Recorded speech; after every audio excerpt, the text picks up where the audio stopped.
It's finally time to talk about one of my top favorite games in the Tales series. Tales of Vesperia was the 10th Mothership title released, while being the 7th to be released in the US, having made its debut in August of 2008 on the Xbox 360 before being re-released on the PS3 in Japan in 2009. And has recently been remastered for PS4, Xbox One, PC, and the Nintendo Switch for all the world to see in 2019.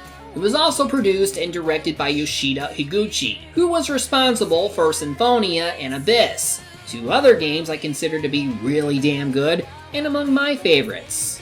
Pretty much, Vesperia brings to the table everything that made the first two games before this great, and more, as Vesperia was brought on during a time when the Xbox 360 was in its third year of life, and Namco wanted to give the more popular Western console a chance since the PS3 had yet to be shown during development. Of course, this would lead to some interesting choices on why we would only have the Xbox 360 exclusive Western version instead of the re-released port on the PS3, but either way, you'll get to see what made the jump from one generation to another so meaningful for this game and the company. Otherwise, since we're talking about the remastered port, I'll only bring up things that were changed from the original when necessary, since story-wise, they're pretty much the same. And with this being 4 parts, maybe more, this video will talk about some of the beginning plot, a basic rundown of the gameplay, and then from there expand upon it as the plot goes on, with each part devoted to certain acts of the game. Not everything will be covered, like any post-game stuff may be mentioned at least near the end, but otherwise it's the main plot I want to have the most focus on. I have always wanted to talk about one of these games in depth, and now I feel is the time where I can really do that. So what better way to celebrate the 10th anniversary of the PS3 release is by looking at the remastered port. This is Tales of Vesperia.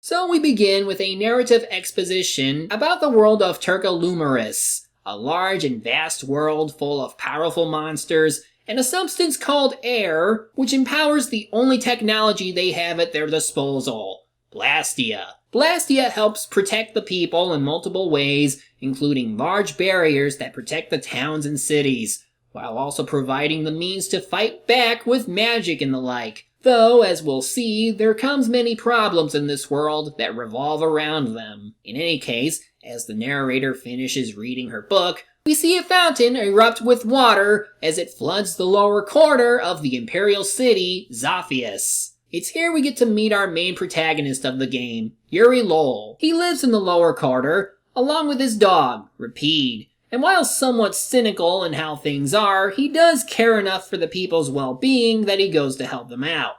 Also, he's voiced by Troy Baker, a veteran voice actor who's been in God knows how many projects, and man does he make a good Yuri. Take a moment to compare the kind of voice he has with his Japanese counterpart. First, the trouble with the Knights yesterday. Now the Aqua Blastia breaks. Why does stuff like this happen every day in the lower quarter? Take it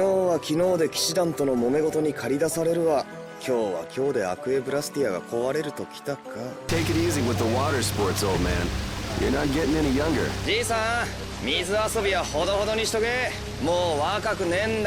It also helps that Yuri is one of the most mature characters of any Tales game. Most leads are often either naive, somewhat childish, and or have a lot to learn about the world. And while some have more of a serious demeanor, like Vague or Senel, who also have many things to learn in their own way, in Yuri's case, he has a pretty good grasp of how the world works. And so while I can't say he goes through a lot of character development like those other characters, you do at least get a sense of what he's like and what kind of inner demons he may harbor down the line. Of course, while they were able to get a lot of people back to reprise their roles in this game, Yuri is the exception as far as the main characters go. While most of the original dialogue from Troy Baker is present, any new cutscenes or arts that require new lines now come from Grant George, who's also been in a lot and was Ed Curtis in Tales of Legendia. Now, he doesn't do that bad of a job, though it's very noticeable when there's a change in actor. For instance, after you learn that the Blastia core for the fountain is missing, and the last person to touch the fountain was a mage named Mordio, Yuri decides to check the upper district, where his mansion is. In the original, there was no voice dialogue for a bunch of scenes like this. But because they decided to include voice acting like with the PS3 release... Listen to those guys. Poor Hanks. Can't really argue with them about the junk thing, though. If you can't understand the value of junk, you're worth less than junk yourself. And it's not like Baker would have turned down the role. In fact, he even tweeted that he would have gladly took on the role again, since he loved it that much. But he was never approached at all. If they approached him and he said no, I'd understand, but I guess maybe they couldn't afford him for whatever reason? Well, whatever. We still have Baker for most of the game, so we get to enjoy it. Especially when he picks on people who aren't very bright, like these two guys. Yuri! So it is you who are the cause of all this commotion! I know he's poor, but breaking into an aristocrat's house? My, how the mighty have fallen. Just what I needed. Tweedle A and Tweedle B. Just what is a Tweedle anyway? This even extends into the game's battle tutorial. And because I'm playing this on the Nintendo Switch, I will be referring to the controls as such. For anyone not familiar with how Tales games play, they typically function on a linear motion battle system, where you mostly move left to right depending on who you have targeted, while in this game it's evolved from Tales of the Abyss, where you have the ability to run around wherever you want.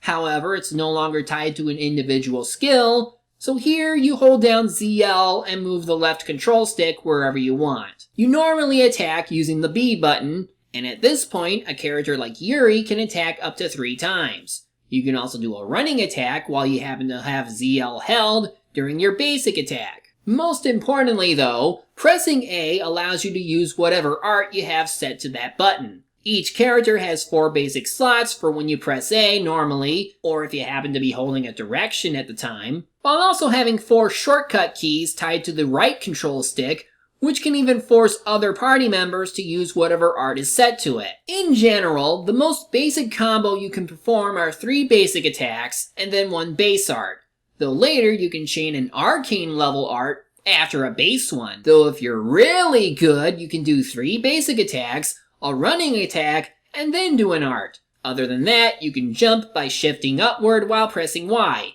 and the Y button also acts as your guard as you hold down to reduce damage taken. All arts use TP, or technical points, and while later arts may be stronger while using more TP, even the early obtained arts can have value since their attack value is based on stat multipliers. Also, most arts will actually become better the more you use them, as they can increase in damage, have more speed and less recovery time, and there's other benefits I'll be sure to bring up later. One last thing to note is if you want to do some completion stuff, I advise you keep a full stack of magic lens on hand and analyze every enemy you fight, even these two, since each encounter with individuals will count separately from generic enemies. Anyway, after you beat them up, you get approached by Captain Kumar and his men, and since you're outnumbered and the thief has long gotten away, you're left with no choice but to surrender yourself to them. Apparently this is a regular occurrence with the Empire since they say to leave you in prison for 10 days,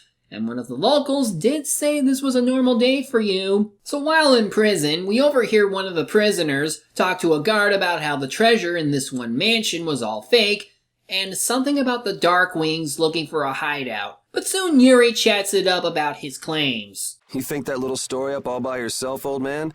You must have plenty of time on your hands. Old man? Now you've gone and hurt this old man's feelings. Besides, I didn't make up nothing. I've got eyes and ears the world over digging up information for me. Sure you do, old man.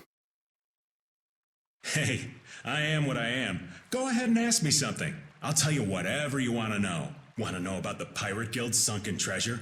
How about the sorcerer who makes his home at the ends of the earth? Or wait, I've got it. He soon slips that Mordio apparently hails from a city called Ospio, so now Yuri has an idea on where to go. But soon the prisoner is led out by the Commandant, Alexei, who I'll talk more about later. And as we see that the prisoner looks like one of our future party members from the cover, he slips us a key that will let us get out of here and tells us to look beneath the statue of a goddess. So now that we can move again, Yuri thinks he can go back and check the lower corridor and be back before anyone knows. Even after getting into a fight with a guard, he thinks he's fine, but soon runs into another problem. Our narrator / next party member. As for the incident, we assume full responsibility and will inform the lieutenant ourselves.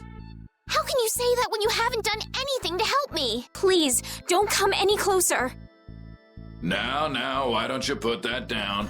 You'll only end up hurting yourself. I know how to use a sword. I'm afraid you leave us no choice. I was hoping it wouldn't come to this. Please, you've got to let me go. I have to warn Flynn.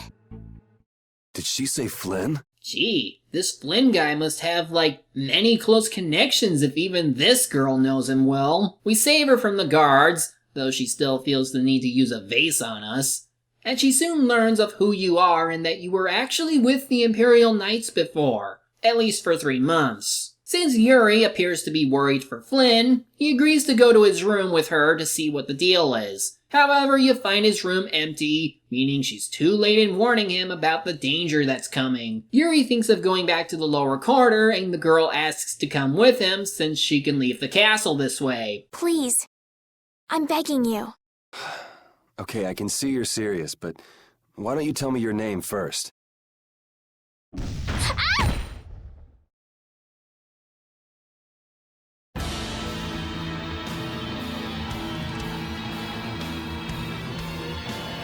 Prepare to fall victim to my blade. Holy crap, it's Sonic the Hedgehog! So yeah, Roger Craig Smith plays our recurring villain, Zoggy. He's an assassin, sent to kill Flynn, but he mistakes you for him, so you're forced into fighting him. He is a tough bastard, especially during the first fight where he has a stagger guard which you have to hit a few times to dispel, only to come back again not long after, and since you only have apple gels as a means to heal yourself, this fight can be somewhat difficult on normal. Eventually, the mystery girl joins you and she can provide healing for you, but watch out, Zoggy can juggle you quite a bit, like he did with me.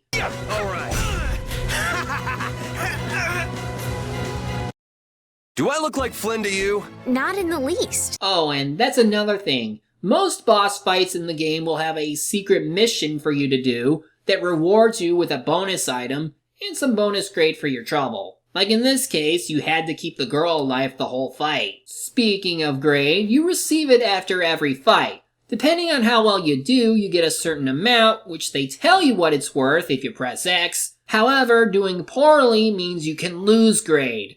I'll go over what the grade is for later, but for now, Zoggy is still not listening to us, but is forced into leaving now that the Knights are onto them. Mind your own business. I'm just getting to the best part. Hurry, before the Knights get here. Or would you rather have your fun end today?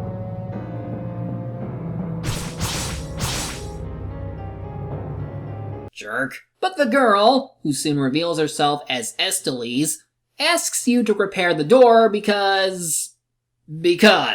After that, you decide to go to her room so she can change into something less conspicuous. Now she looks like a main character from the cover, and she's somewhat innocent and maybe even naive. I love it. So now she joins the party and fights alongside us. Soon we find the goddess statue that the old man talked about, and it's obvious you have to move it to reveal a secret passage, which Yuri can do with one hand. Also, it seems Estelle wants to heal you.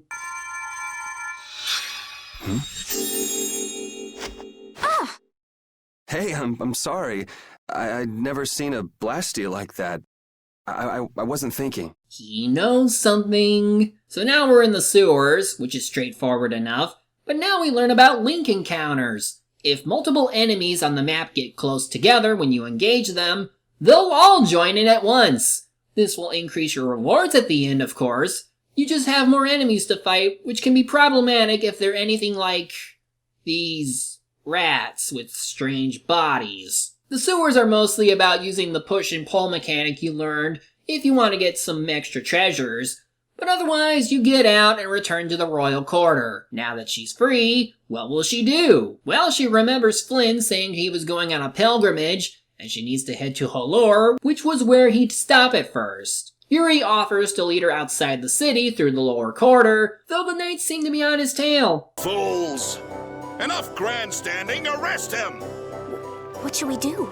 First you pick up one of these, then go like this. Ow! Yuri's the best! So yeah, looks like he'll have to leave the city as well. Especially since without the Blastia core, the fountain won't work. So this is a good opportunity to go look for this Mordio guy. What I mean is, we can get along just fine without you. Even Flynn used to say, I wonder how long Yuri plans on living this life. Flynn needs to learn to mind his own business. Ooh, what's the deal with these two? Details, man, I want details! Well, time to run. Luckily the civilians are on it by crowding the knights, so they can't catch up to them. However, you get caught up in a crowd as well, but you also receive the world map.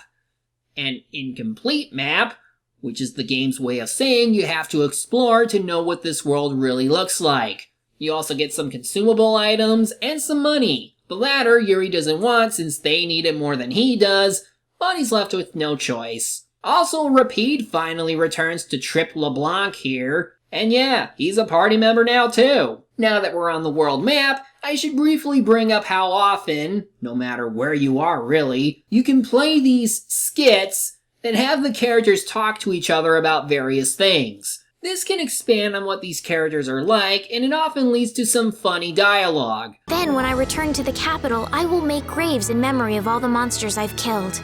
I guess you could do that. I don't understand this girl at all. As for how our current party operates, let me at least tell you more about them since each party member has their own specialty and style that you can learn to use for yourself. Yuri is more of the traditional swordsman with many strike arts, great mobility, and easy to combo with. He not only wields swords but also axes. Estelle, who is now going by Yuri's suggested name Estelle, is your main supporting unit who has all the best healing and support arts in the game, while having some strike arts at her disposal to make use of her sword and rod weapons. She also wields a shield, which acts as her sub-item just as Yuri has gloves for his. And then we have Rapide, who is essentially the thief character who's nimble and hard to hit, but also hits fast and can steal items from enemies. Despite being a dog, he is able to use daggers and also throw items like a pro. There's obviously more characters to go over, but do know that with how battles in this game are, it's easy to cycle through all of them periodically when trying to see which one fits you best. Especially once you start learning more arts. Most of the time you learn an art during combat itself, which is sometimes random after reaching a certain level, but the first time using it at that moment is free of any TP. More to come, but for now we head to Diden Hold to hopefully cross over toward Halure. As Estelle takes time to read this book, the shopkeeper talks to us about weapons with skills on them, which was said to have been sealed inside by a blade master who made them. Essentially, this is how you obtain skills in this game. While equipping a weapon, you will obtain the skill it has, and if you want to actually learn them, you need to use them enough times in battle. LP is used for this as you win battles, and after you mastered the skill, you'll be free to set them on your character. Of course, you'll have to use skill points if you want to have them active even without the weapon.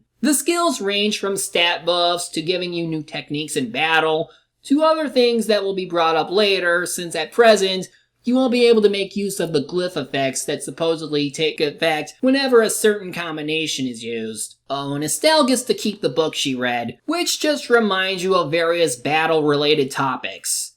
Still, apparently a stampede of monsters is making their way here, so you won't be able to go beyond the gate. In fact, as soon as you approach it, you see people running away from the massive herd that's approaching. Of course, there are stragglers, so Yuri and Estelle help out however they can. My doll! Hey, doll! Hey, let go of me! You wait here.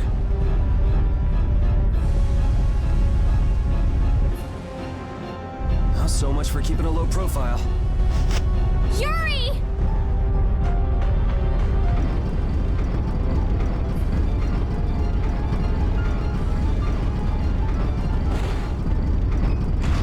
I love Yuri. He's so badass, even for saving simple toys. Estelle had no idea how rough it is outside her home, but before they can be questioned by the guards, they get distracted by these three ruffians who are apparently part of a guild called the Hunting Blades. Or of the monster hunters?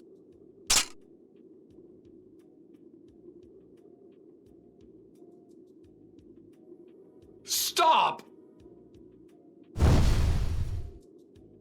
I have bad feelings about them. Since we have no way through the wall, we need to find another way to Halure, and we get information from a woman named Kaufman, Guildmaster of Fortune's Market. We learn about the relationship between guilds and the Empire, and that those who leave it won't be able to get any service or aid because they aren't citizens anymore, and she offers to hire you and going through with them. But while Yuri is interested in guilds because of how much freedom they have from the Empire, he isn't quite ready for it yet. Still, we're told to try the Kauai Woods, as it will get us around the plains and into Halure.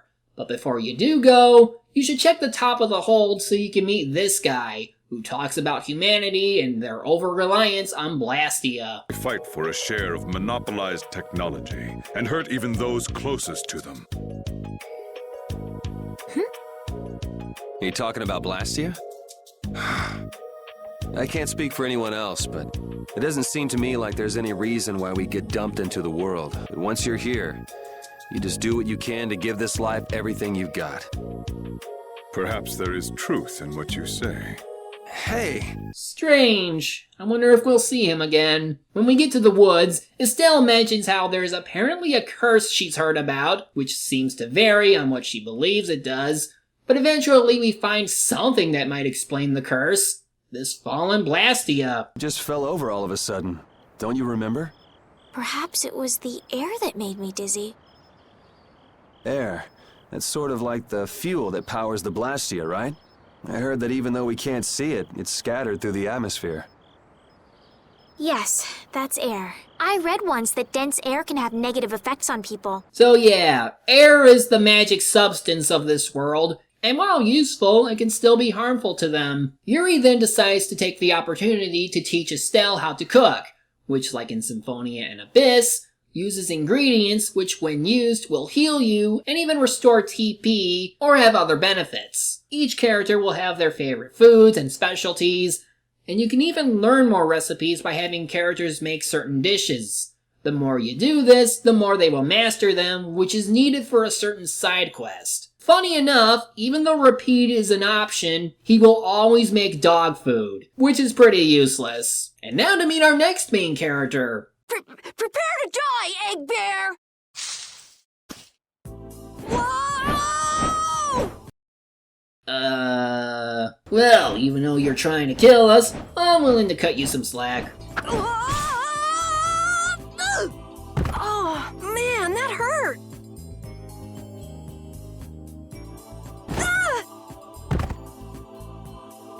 I'm warning you, I don't taste very good.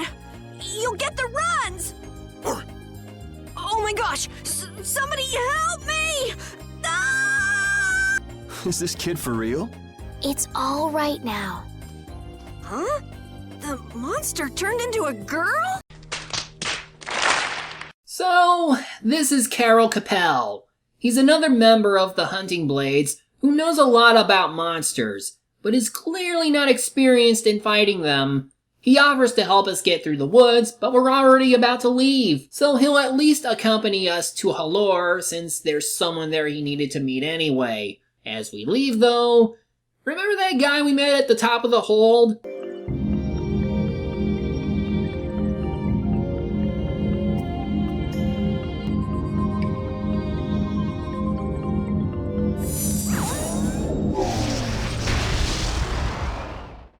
Anyway, Karol is like a straight-up warrior class character who uses large hammers and even some of the same axes that Yuri uses, while having bags as his sub-item. It's kind of funny how even with the Blastia, he can barely lift his weapon. He just drags it around and does heavy swings, but is otherwise the strongest party member you can get. He has many strike arts, but but also some support arts, if you can believe it. In any case, we get to Halure, and we learn that Blastia can sometimes merge with the environment, so that's why the tree exists as a barrier. However, every year it weakens just before it blooms, meaning the barrier goes down briefly and leaves the town exposed to monster attacks. The people were just attacked earlier, so Estelle goes to heal them, and sure enough, the people are a little miffed with how the Empire doesn't take care of them enough like Flynn and his men did, meaning he was here earlier, but now he's gone east to find a mage to heal the tree. Because yeah,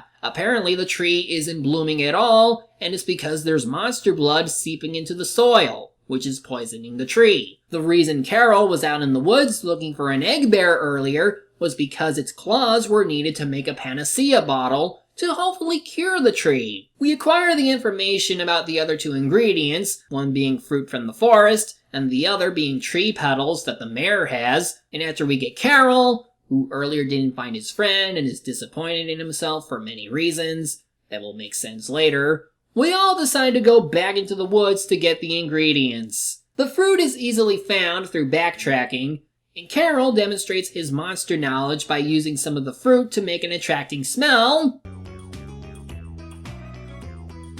Please tell us when you're gonna do something like that.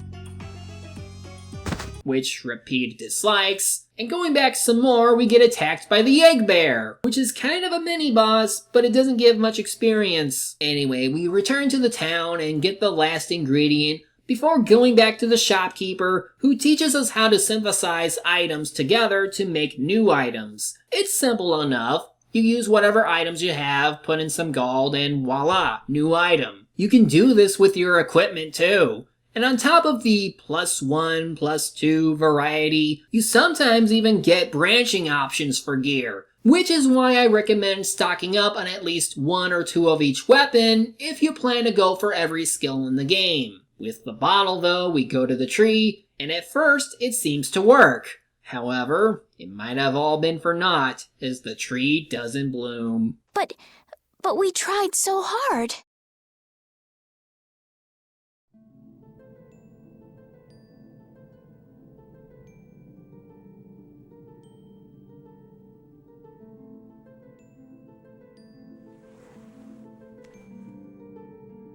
Please, great tree.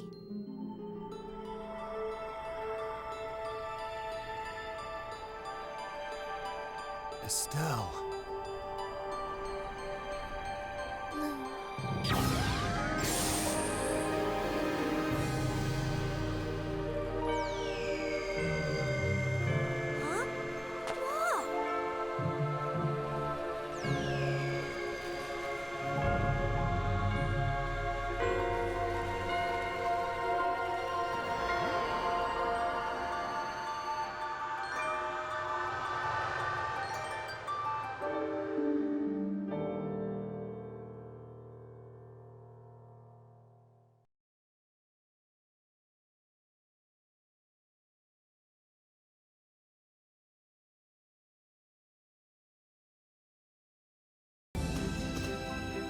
Yuri, is this dog yours? Yeah, he's my partner, Repede.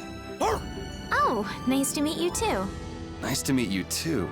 Did you actually understand what Repede was saying? No. Yeah, I guess that was a stupid question.